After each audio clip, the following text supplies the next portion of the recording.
Hi అండి, నేను మీ పావని. అందరికీ ముందుగా న్యూ ఇయర్ శుభాకాంక్షలు. ఈ సంవత్సరం మొత్తం మీరందరూ ఆనందంగా సంతోషంగా ఉండాలని కోరుకుంటున్నాను. ఈ చలికాలంలో నోటికి కమ్మగా పుల్లగా ఏదైనా తినాలి అనిపించినప్పుడు ఇలా ఉసిరికాయ పచ్చడిని ప్రిపేర్ చేసుకోండి. చాలా టేస్టీగా ఉంటుంది. 4 ఉసిరికాయలను తీసుకొని ముక్కలుగా కట్ చేసుకొని పక్కన పెట్టుకున్నాను.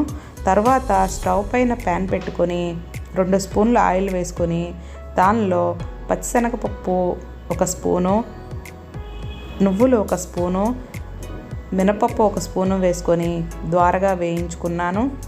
తర్వాత ఒక 5-6 పచ్చిమిరపకాయలని, ఒక 4 ఎండుమిరపకాయలని వేసుకున్నాను. మీ మంటకు తగ్గినట్లు మీరు యాడ్ చేసుకోవచ్చు. వీటిని మంచిగా వేయించుకొని పప్పులన్నిటినీ తీసుకొని మనం పక్కన పెట్టుకోవాలి.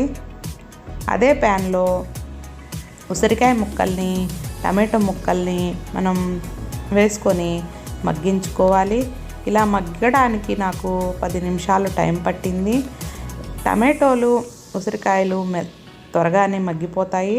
ఎక్కువగా అంత టైం ఏం పట్టవు. టమాటా ముక్క మెత్తగా అయ్యే వరకు మనం దీన్ని మగ్గించుకోవాలి. ఇలా మగ్గిన తర్వాత దీనిలో మనం కొంచెం చింతపండును తీసుకోవాలి.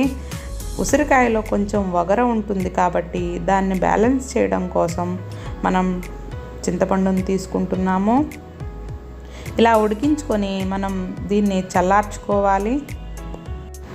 మనం మిక్సీ జార్ తీసుకొని అందులో మనం ముందుగా వేయించిన పప్పుల్ని వేసుకొని మనం మిక్సీ పట్టుకోవాలి. తర్వాత ఉసిరికాయ, టమాటో వేసుకొని బరగ్గా కొంచెం చిన్నుల్లిపాయ, కొంచెం జీలకర్ర వేసుకొని బరగ్గా మిక్సీ పట్టుకోవాలి. తర్వాత దాన్ని పోపు పెట్టుకోవడమే. ఇంతేనండి, చాలా ఈజీగా కమ్మగా ఉండే ఉసిరికాయ పచ్చడి రెడీ అయిపోయింది.